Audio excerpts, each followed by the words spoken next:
की अभिजित पाटलांचं विधानसभेत नाव घेऊन आला. आता माझं नाव कोणी घेतलो? मुख्यमंत्र्यांनी सांगितलं काय की हा शक्तीपीठ इकडून चाललेला, हा इकडून शक्तीपीठ आणण्यासाठी अभिजित पाटलांना आठवण करून दिली की या रस्त्याच्या शेजारी रस्ता जातोय आणि पालकमंत्री महोदय अभिजित आकडा नीट परत व्हिडिओ काढून आला. मी मंत्रालयात चपराशाकडे देखील जाऊन पाया पडेल माझ्या मतदारसंघातल्या कामासाठी. त्यांनी 20 लाखाचा चेक घेऊन गेले. आता 20 लाखाचा चेक म्हणजे आहे बाबा खरं जाऊन लिहितात होते. याच्यापूर्वी 12 कोटी रुपये राज्य सरकारनं लाईट बिल भरलं आणि ते गेले 3 वर्ष लाईट बिल चाललं. यांनी जे वसूल केलेले पैसे होते ती कशात जात होते माहिती आहे? यांनी वसूल केलेले पैसे महामंडळात जमा होत होते. त्या महामंडळातनं परत हाताला त्यांची कामं टेंडर काढून त्यांचे कार्यकर्ते जपवले आणि आपल्याला लाईट बिल भरला आणि आहे म्हणता तर मग तू सांगतो मला पैसे लगेच समजलं आहे. आणि मग आम्हाला काय सांगितलं जातं की केंद्रात आमचं सरकार आहे, राज्यात आमचं सरकार आहे आणि मग आम्हाला नाही टाकलं तर तुम्हाला काय मिळणार नाही. ही घड्याळ कशाचा वापरा सरकार जाईल. मग कसं काढायचं बघू ना. हा प्रश्न पडलाय की वर्ण आता 21 कोटी येणार आहे आणि मग खाली किती येणार आहे आणि मग आता उमेदवाराची आणि रणजित शिंदेच्या फळाबाजीला गेली तेवढी बघायला मिळली. आता लोक माझ्यावर फोटो काढतात तर मी सहारा म्हणून ह्याच्याबरोबर फोटो काढत नाही कारण मी काय करू?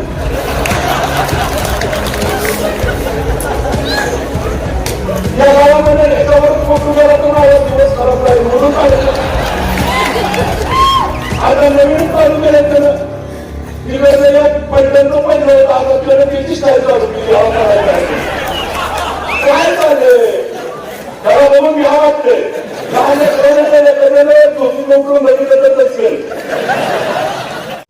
विधानसभेच्या निवडणुकीच्या वेळी या ठिकाणी भव्य अशी सभा झाली आणि या निवडणुकीतला गेम चेंजर विधानसभेच्या निवडणुकीतलं आरण ठरलं होतं आणि त्या दिवशी भारतरावांनी घेतलेला निर्णय ठरला होता.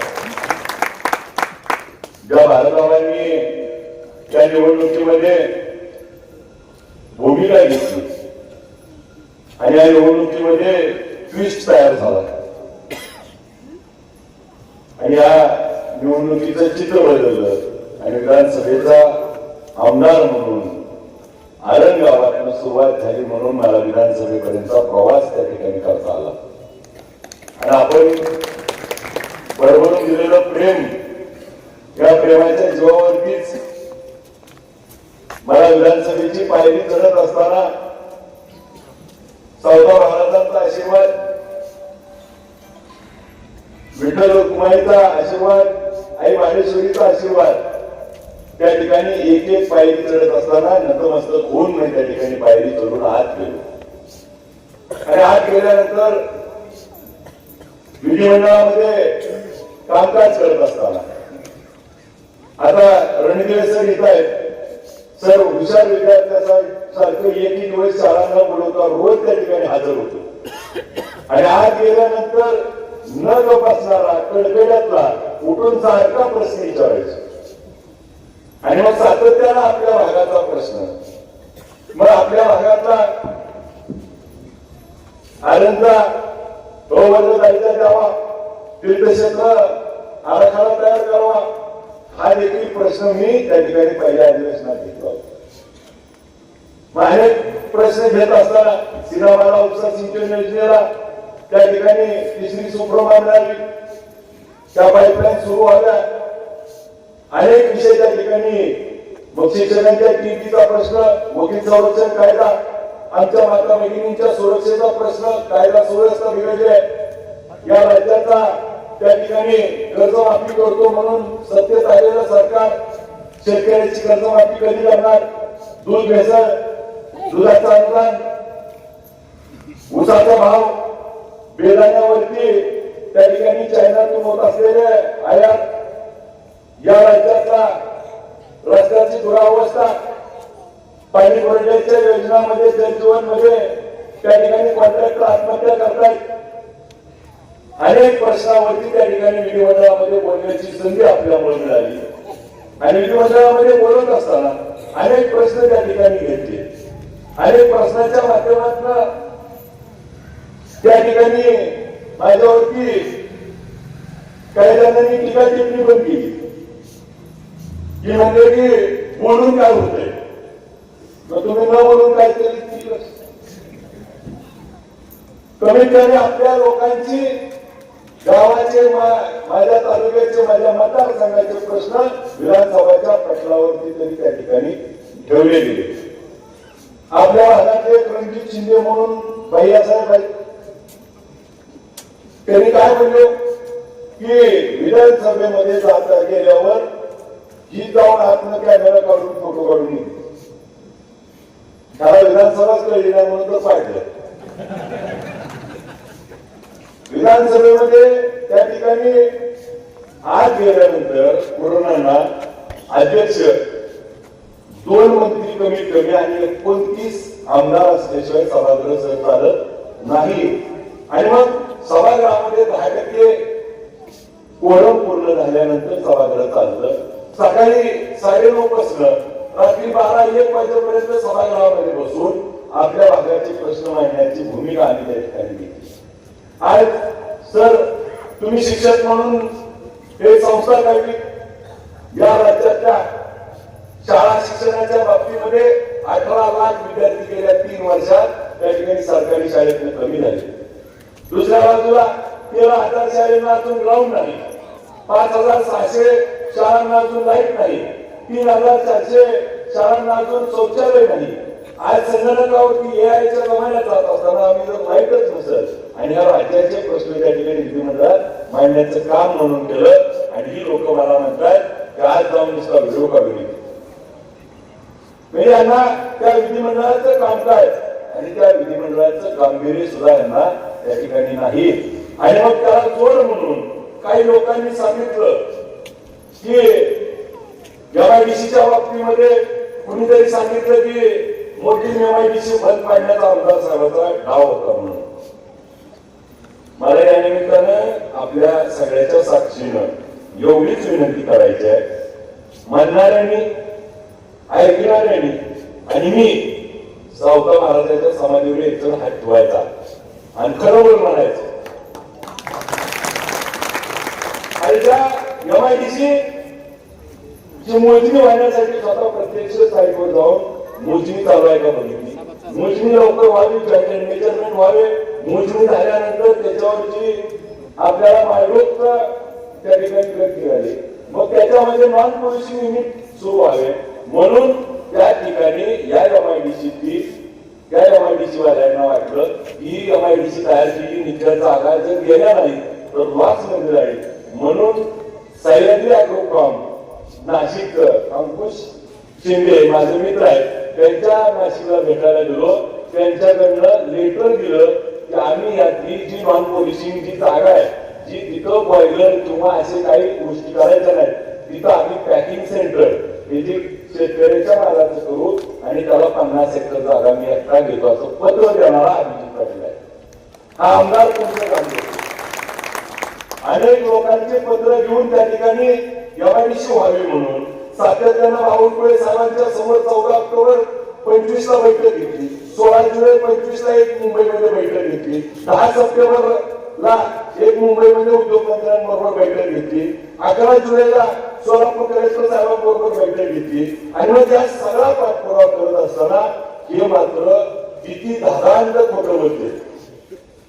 मला उदाहरण देऊन सांगायचंय की एमआयडीसी तर होणार आणि या एमआयडीसीला त्या ठिकाणी शक्तीपीठाची जोड मिळणार आहे आणि आज यांना बोलायला काही त्या ठिकाणी शिल्लक नाही. मग शक्तीपीठाच्या वरनं मला कोणतरी म्हणलं की शक्तीपीठाचा ह्याचा काही संबंध नाही आणि आम्ही लोक जर बोलत होतो फोनवर आणि ह्याने ऐकलं.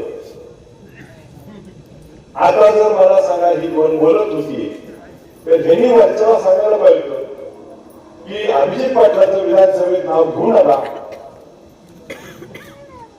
आता माझं नाव कोणी घेतलो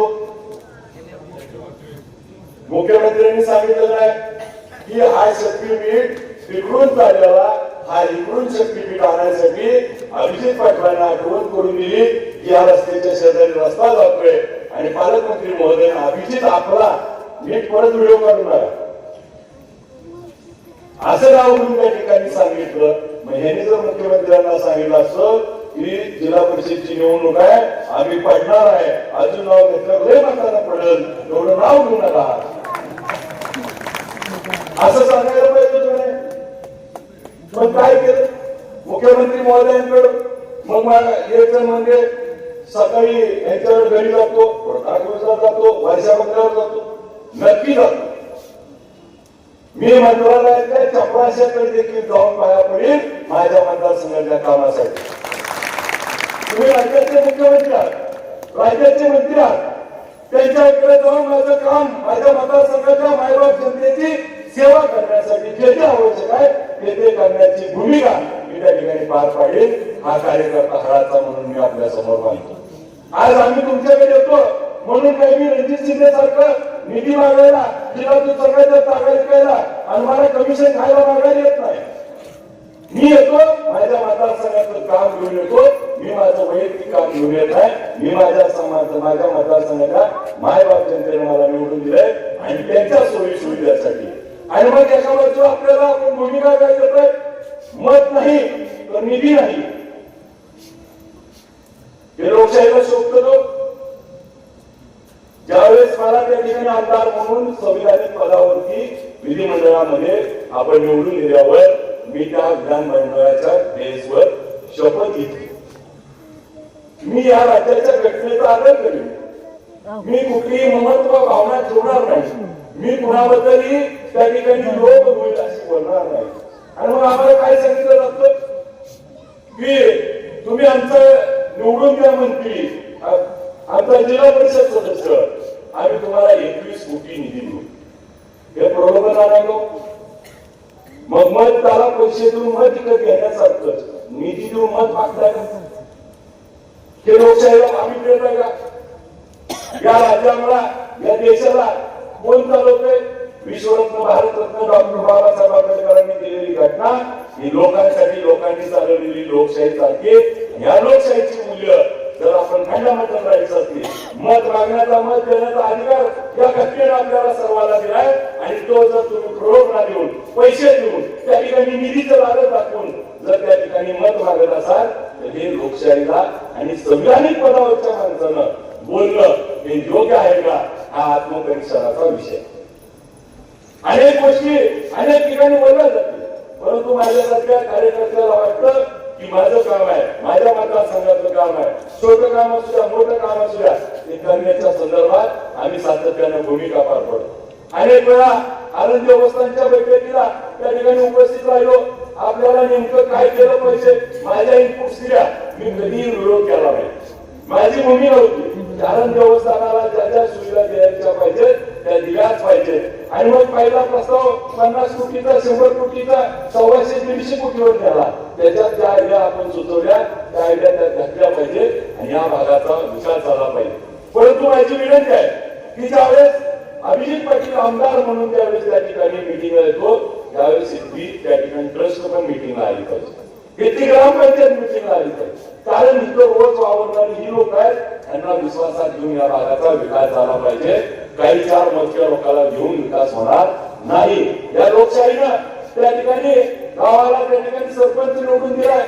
लोकशाहीनं सांगितलंय की लोकांच्या वतीने हे लोकप्रतिनिधी ग्रामपंचायत चालवतील.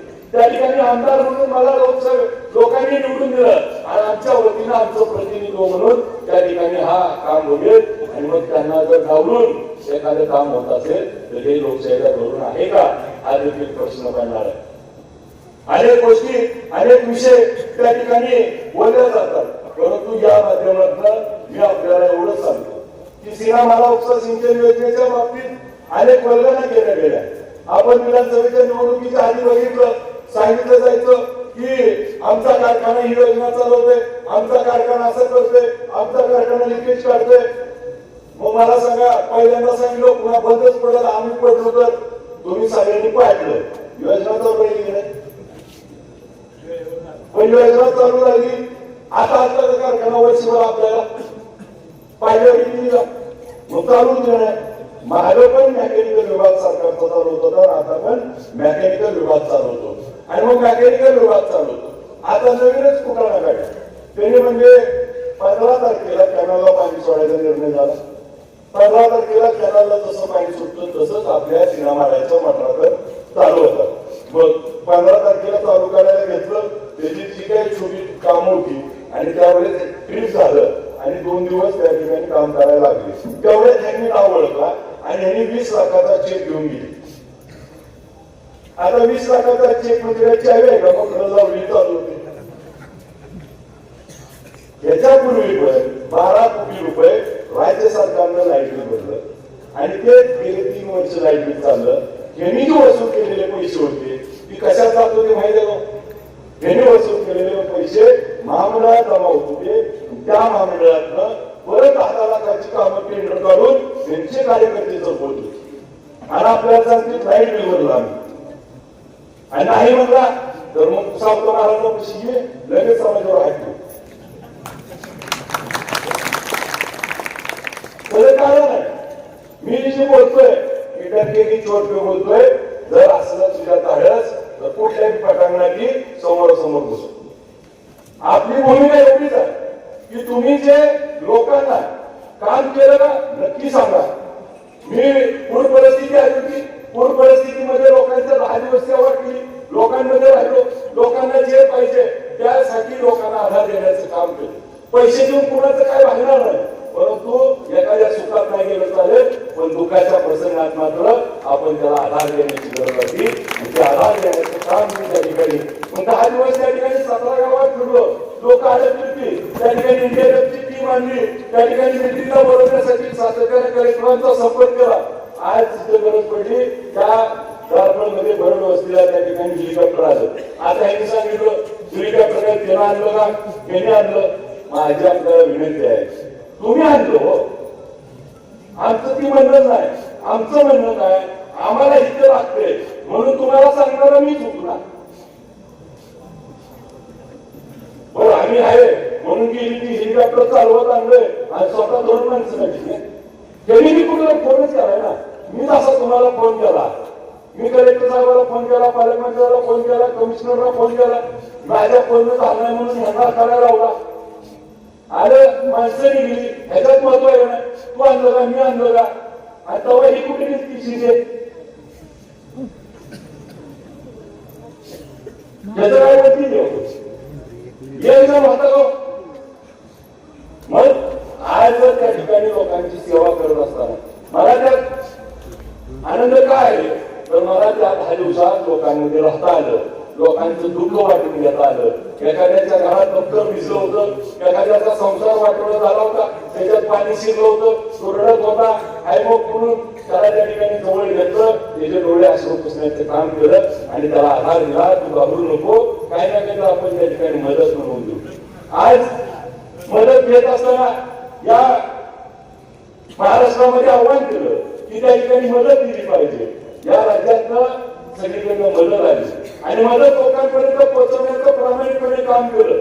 हे मदत पोहोचवत असताना एकमेव आव्हान करणारा मी महाराष्ट्रातला एकच मंत्री होतो, आमदार होतो की त्या ठिकाणी आव्हान केलं आम्ही की सांगितलं की त्या ठिकाणी आपल्या देवस्थानाला आपण सगळेजण निधी टाकतो आणि हा निधी देणगी देतो.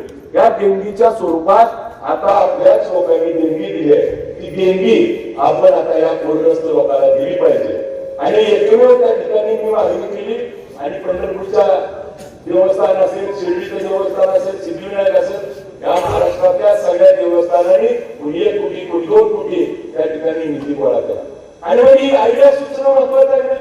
ही आयडिया सुचवून लोकांपर्यंत ती पोहोचवणं महत्वाचं आहे. म्हणून तुम्ही मला लोकप्रतिनिधी म्हणून दिले. आज विधानसभेमध्ये प्रश्न विचारला म्हणून शक्तीपीठ त्या ठिकाणी तिकडून झाला होता. त्या शक्तीपीठची 2023ला नोटिफिकेशन निघाली आणि तो शक्तीपीठ मोजणी होऊन झालेला त्या ठिकाणी विधानसभेत आवाज उचलला. मुख्यमंत्री महोदयांना भेटलो आणि तो शक्तीपीठ आता कुठून चाललाय माझ्यातनं त्या ठिकाणी मोडणीमधनं आणि आरणच्या मधून कर्कमला जातोय. कर्कमला तो आपल्या मतदारसंघातनं 90 किलोमीटर जातोय. एका किलोमीटरला 100 कोटी रुपये खर्च आहे, 9,000 कोटी रुपये येणार आहे ते. मी म्हणलो का माझ्या खिशात म्हणणारी जाणार आहे त्यांच्या खिशात. पण ही आयडिया की म्हणते की आमचा काय संबंध नाही, आता तिकडून जायला इकडे जाणार आहे, ती सुचवला तुम्ही. पहिल्या 2 अधिवेशनात बोललोय की छत्रपती शिवाजी महाराजांचं ऐकून जावं आणि शिखर शिंगणापूर कुलदैवत जोडलं पाहिजे आणि मुख्यमंत्र्यांचं कुलदैवत देखील याला जोडलं जाईल. हे मी 2 अधिवेशनात पहिला बोललो आणि त्याचा निर्णय आताच्या अधिवेशनात झालाय. मग गेल्या 2 वर्षापूर्वी 2 अधिवेशनात बोललेलो, तुमच्याला आज पण मोबाईलला काढून तुम्ही बघा आहे का नाही. आणि मग जे जे म्हणून प्रश्न आणले त्या प्रश्नावरती तोडगा काढण्याचं आम्ही काम केलं. मी आपल्याला खूप बोलायचं होतं पण वेळेची मर्यादा आहे. मी आपल्याला 2-3 गोष्टी सांगतो आणि आपली रजा घेतो की या भागामध्ये नेतृत्व करत असताना भारताला असतील किंवा आमच्या या भागाचे उमेदवार त्या ठिकाणी बालाजी पाटील असतील, यांच्या माध्यमातून या भागातल्या लोकांची सोय होण्यासाठी, सेवा करण्यासाठी आज प्रभावती भारत शिंदे आणि प्राजक्ताताई प्रतापसिंह पाटील या दोन्ही उमेदवार घड्याळ्या चिन्हावरती उभा आहे.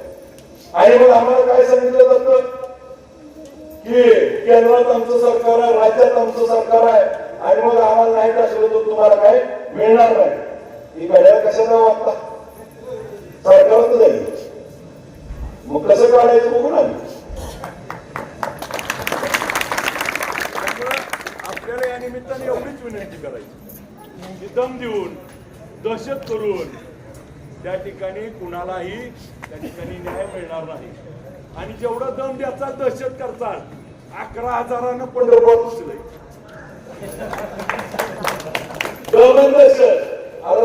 स्वाभिमानी जात आहे. 30 वर्षाची सत्ता आपल्यात पाहिजे लोकांना आणि कुठे आली लोकांनी ठरवलं. आज आम्हाला प्रवास पकड पैसे येणार आहेत तिकडून सगळ्याला काय काय वाटणार आहे ती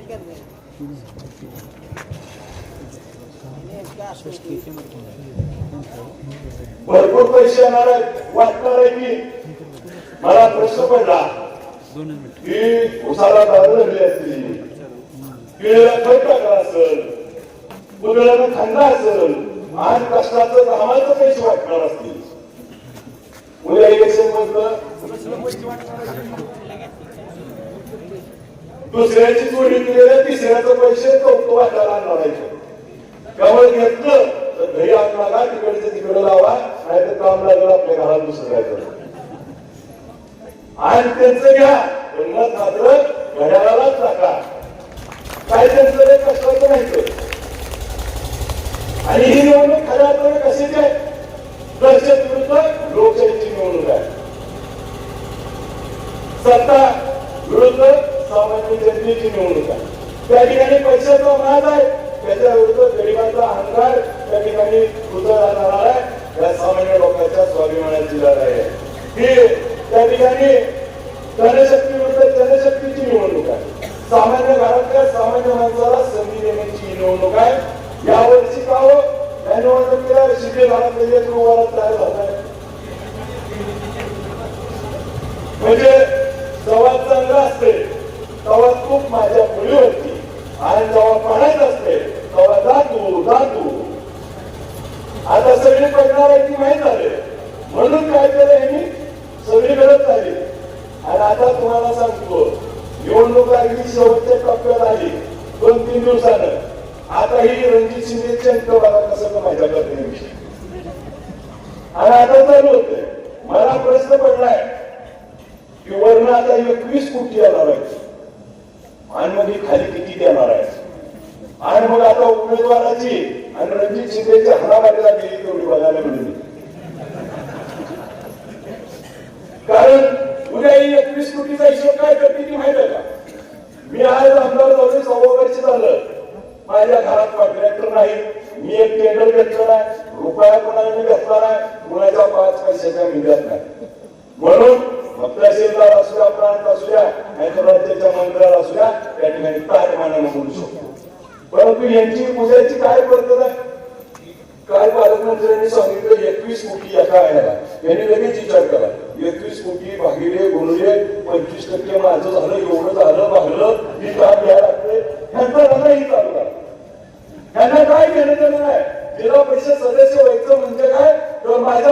टेंडर मिळलं पाहिजे, मला काम मिळलं पाहिजे आणि माझ्या घराचं माझं वाटलं झालंय ती चांगलं करून घ्यायचंय. माझ्यावर येणं झालंय, माझ्यावर 4 टक्क्याचं 3 टक्क्याचं पैसे येतं ती मला भागवायला मिळतं. 21/25 मिळाले ठीक आहे, हिशोब आहे, एवढ्यात माझं भागतंय. ऐकलं त्या ठिकाणी जिल्हा परिषद सदस्य होते आणि वरनं त्या ठिकाणी रणजित शिंदेवर शब्द ठेवावा लागतोय. मग ही जर भारताला निवडून आला तर पुन्हा अभिजित पाटील आमदार होतील, त्यामुळे डबल देऊ लागते. ती मी वापरते, ती मी म्हटलं आहे का तर जाऊ ती तर कुठे कष्टाने आणणार आहे. त्यामुळे इंटरेस्ट सोडायचं काम नाही. आणि पैशाने जर निवडणुका चिंता येत असल्या तर माझ्यासारखा कार्यकर्ता आमदार झाला नसता.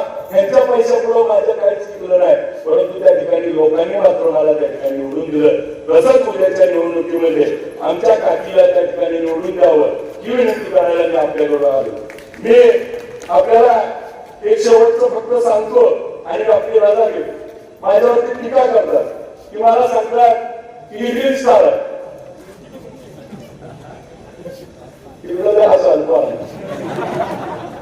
खरंच आहे दिदी, मी रिअल स्टार आहे. त्याचं कारण आहे की मला सांगा, आपण आता शाळेत गेलो हजेरी म्हणायचं, आता आपल्याला एखादं कामाला आला आपण हजेरी म्हणायची. तसं मला तुम्ही 5 वर्ष निवडून दिले, मी हजेरी द्यायला पाहिजे ना तुम्हाला. मी काय करतो, मी मी काय करतोय, मी आजारानं आलो, आता पण रोडोपोटीत आलो, मी उद्या माणगावला जाणार आहे. काल काय केलं, मंत्र्यांनी लोकांच्या गेलो, विधानसभेत काय बोललो, कलेक्टर साहेबांनी बैठक घेतली, त्या ठिकाणी पंचायत समितीची आमसभा घेतली. काय केलं मी की त्या ठिकाणी माझ्या मतदारांना त्या ठिकाणी हजेरी दिली पाहिजे. म्हणून मी काय केलंय की त्या ठिकाणी मी माझ्या सोशल मीडियावर टाकतो. मी केलंच नाही तर टाकता येईल मला, मग मी केलेलं टाकतोय आणि त्याच्यात माझ्या हवा होते त्या त्यांना पडत होते. पण मी केलेलंच टाकतोय ना, पण तुमच्याकडे उदाहरण घेऊन चला. आता मी सारखं दर आठवड्यात 2 आठवड्याला लग्न चालू आहे, मी लग्नाला येतो आपल्याकडे. लग्नाला येऊ बघा, लग्नाला अक्षरशः टाकून नवरीला भेटीपर्यंत 6 मिनिटं लागतील, पण बाहेर असतो 15 मिनिटं फोटो काढावा लागतो. आता लोक माझ्याबरोबर फोटो काढतात का तर मी स्टार आहे म्हणून. ह्याच्याबरोबर फोटो काढत नाही त्याला मी काय करू.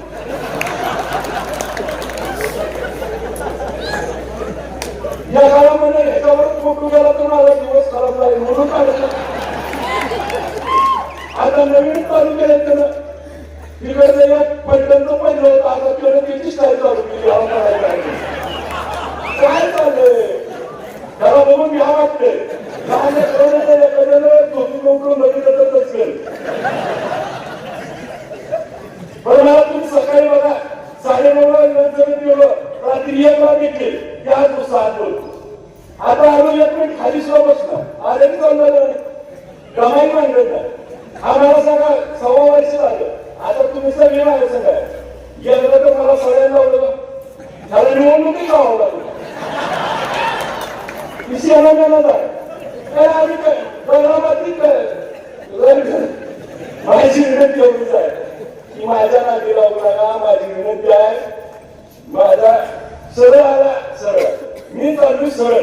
मी जर तिरकं बघितलं तर द्या बघू तुमच्या मी आपलं सरळ चालू. मला विकासावर बोला ना, तुम्ही काम काय केलं, मला हिशोब किती पैशात निधी काय काढला आणि 30 वर्षाचा हिशोब आहे काय तुमचा. मग माझा मला 5 वर्षानं ज्यावेळेस मी चक्रीय लावला जाईल त्या दिवशी हिशोब द्यायला ही पकड्या त्या ठिकाणी कायम त्या ठिकाणी असेल.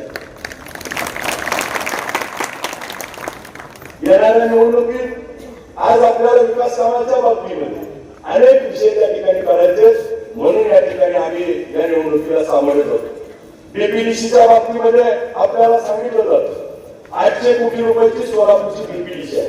त्या 800 कोटी रुपयाचा आपल्याला निधी किती खेचून आणता येईल हे आपल्या जिल्हा परिषद सदस्याच्या आणि पंचायत समिती सदस्याच्या हातात असतं. मग आपल्या भागामध्ये त्या ठिकाणी स्मशानभूमीला निधी आणायचा आहे, आपल्या भागामध्ये 30 चौकांचा 50 चौकांचा निधी आणायचा आहे, 25-15चा निधी आणायचा आहे, त्या ठिकाणी नागरिक सुविधामधून निधी आणायचा आहे, त्या ठिकाणी आपल्याला गरीब वस्ती सुधारणामधून निधी आणायचा आहे, आमच्या गावची शाळा सुधारायची आहे, आमच्या गावच्या त्या ठिकाणी आपल्याला अंगणवाडी सुधारायचे, आमच्या महिला बचत गटाला सक्षम करायचे, आमच्या या माध्यमातून ई लर्निंग सेवा करायचे. जसं आपलं आनंद देवस्थान झाले तशी क वर्ग दर्जामध्ये देवस्थान आणायचे, प वर्ग दर्जामध्ये आणायचे, ज्याला 50 लाख 5 कोटी 100 कोटी झाले उपलब्ध करायचे.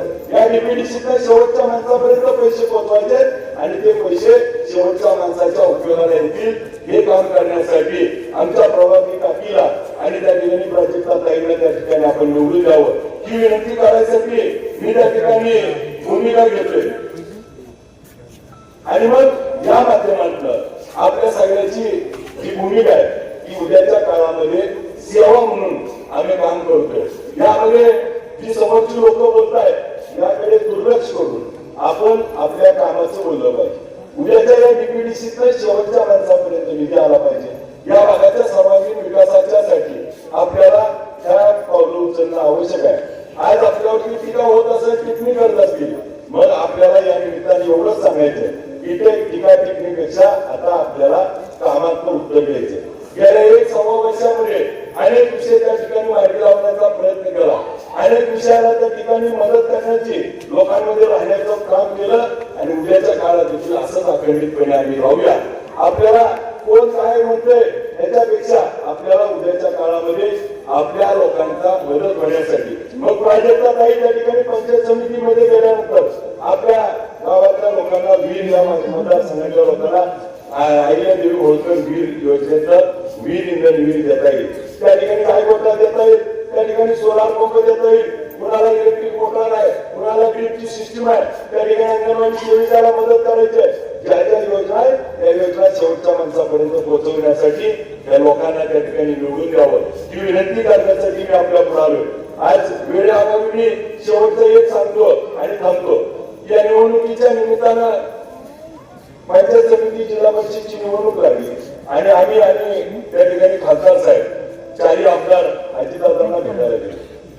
दादांना भेटलो सुयोग बंगल्यावरती बारामतीला 20 मिनिटं वेळ दिला.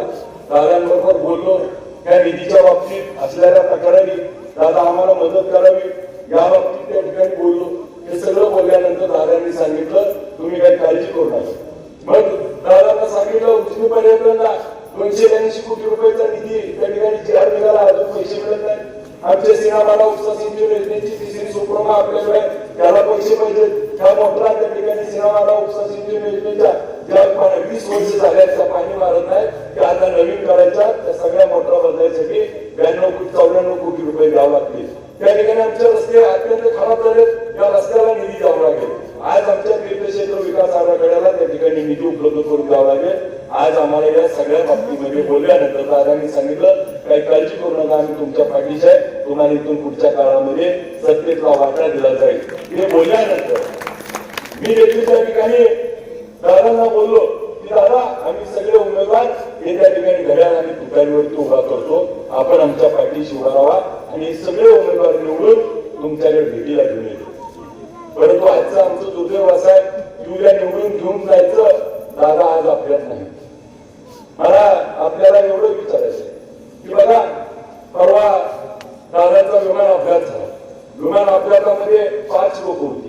दादांना कसं ओळखलो? घड्याळावर. म्हणजे दादाचं घड्याळाचं नातं किती दृढ होतं. ही निवडणूक खऱ्या अर्थानं ही दादांना श्रद्धांजली म्हणून प्रभावती काकीला आणि प्राजक्ता ताईला घड्याळ चिन्हापुढचं बटन दाबून श्रद्धांजली म्हणून मतदान करावं. निवडणुका जर 5 वर्षाला येतील, 2 वर्षाला येतील, अनेक निवडणुका होतील, पण ही वेळ पुन्हा येणार नाही. ही वेळ महत्वाची आहे. दादांची या राज्यामध्ये काय ताकद आहे, दादांच्या माघारी हे दाखवायची राज्याला आज गरज आहे. म्हणून या निवडणुकीमध्ये दादांना मतदान श्रद्धांजली म्हणून घड्याळ या चिन्हापुढचं बटन दाबून निवडून द्यावं ही विनंती करायला मी आपल्या पुढे आलो. दादांना मतदान म्हणजे ज्या दादांना महाराष्ट्राचा एक लेखाजोखा बदलला, ज्या राज्यामध्ये महाराष्ट्रामध्ये एक फटकल म्हणून त्यांची भूमिका देत असताना ज्याला खऱ्याला खरं खोट्याला खोटं होतंय का नाही सांगणारा, स्पष्टवक्ता माणूस, वेळ पाहणारा, राज्याच्या बारक्या प्रश्नाची जाण असणारा, शेतकऱ्याची जाण असणारा, मोठ्या शहराची जाण असणारा, उद्योग व्यवसायाची जाण असणारा, माझ्या लाडक्या बहिणीचा भाऊ म्हणून दादाला त्या ठिकाणी आपण बघितलंय. त्या दादाला श्रद्धांजली वाहण्याची ही वेळ आहे. आपण घड्याळ चिन्हापूरचे दोन्ही बटन दाबून दादांना श्रद्धांजली व्हावी एवढी विनंती करतो. मी आपली रजा घेतो. जय हिंद, जय महाराष्ट्र.